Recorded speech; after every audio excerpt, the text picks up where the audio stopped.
Item 25. My last item. I've talked more tonight than I have all day. It's been a while.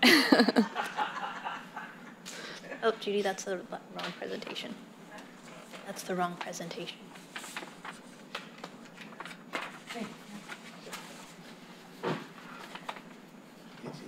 All right, so I'm happy to switch gears to talk about wastewater. And so, there we go. Yeah. That was the wrong one linked.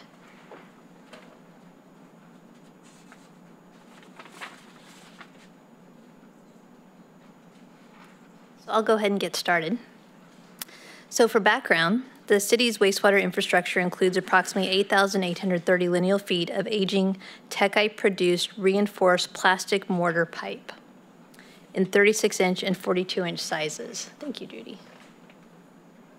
So we are proposing to line our Techite pipe in 2 phases. So phase 1, the proposed project, would rehabilitate approximately 2,590 lineal feet of 42-inch pipe from the wastewater treatment facility on Burns Drive to the intersection of Garden Highway and Lincoln Road via cured-in-place pipe.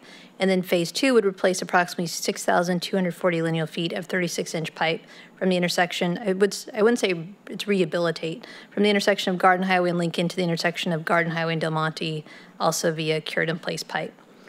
So this project is extremely important. I'll show you a picture of what Techite pipe looks like. So it's a fiberglass pipe, and when it's exposed to air, it's very brittle. And so having your main trunk line that goes into your wastewater treatment facility as a 42-inch Techite pipe that was installed back in the late 60s, early 70s, if you want to talk about, some of those things that cause me great concern, this is one of those things. If this were to ever fail, it would be catastrophic in terms of our ability to get wastewater to the wastewater treatment facility. And so by doing a cured-in-place product, it's minimal disruption as we can to rehabilitate the pipe versus completely replace it. And it's also cost-effective compared to replacing that pipe. It will require a bypass of that existing pipe, which you can imagine what that's going to look like to bypass a 42-inch pipe. It will be significant, but there are contractors that basically do this type of work all the time. And we will also have specifications that have measures in place to make sure that we don't have issues with that bypass system. So the issue with fiberglass pipe is that it was manufactured prior to American Water Works Association standards governing fiberglass pipe. It has variability and structural defects in the pipe wall because of the amount of hand labor and lack of automation during the processing. And there's also excessive deflection because of low pipe stiffness. You can see how narrow, how thin the wall of this pipe is. So the engineer's estimate is $1.8 million. We have approximately $5 million in account 1229. The projected timeline is to advertise for bids in August, award the contract in October, start construction in the fall, and complete the construction in the winter. And just to give you a visual of the location of this pipe, it starts here at the wastewater treatment facility, it Burns Drive, up Garden Highway, and then that will complete phase 1. And with that, the recommendation is to adopt a resolution adopting a CEQA Class 1 categorical exemption, and then also approve the plans and specs so that we can bid the project. That's it. Okay.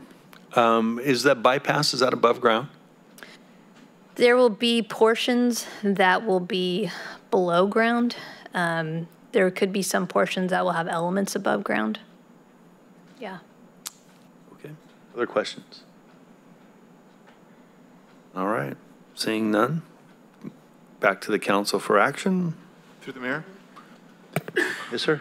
Move that we adopt the resolution adopting a CEQA Class A categorical exemption, approving the plans and specifications for the Garden Highway Trunk Line Rehab Phase 1 project and authorizing advertisement for bids on the project.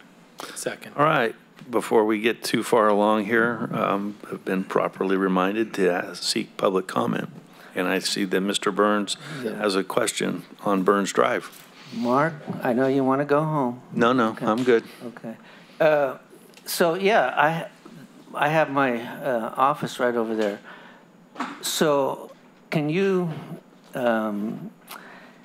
tell me how that's going to affect the highway, or is this going to be all done underground? Is the pipe rehabilitated without trenching?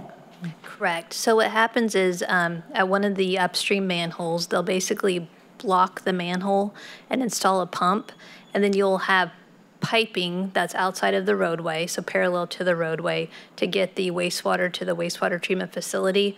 That way there's not flow in the pipe, and then they put a liner through the pipe, expand it, and then it cures in place so that we can then put the wastewater back into the pipe. And what it does is it provides the structural integrity to that pipe, so you're no longer relying on that fiberglass. What is it going to do to the intersections at Epley and Burns Drive? There will be some traffic control required because they're going to be putting the liner in basically from manhole to manhole, so you will see some disruption, but they'll also be required to maintain traffic as well. Okay, thank you. Any other public comment? Online? No? No comments. Okay. I did have a motion from Councilperson Kirchner, and I think I had a second from Vice Mayor Shaw. All those in favor signify by saying aye. Aye. Aye. Any opposed? Hearing none, and I'm assuming Mr. Kirchner voted yes, since he made the motion. All right. Apologize for missing you there on the public comment, sir.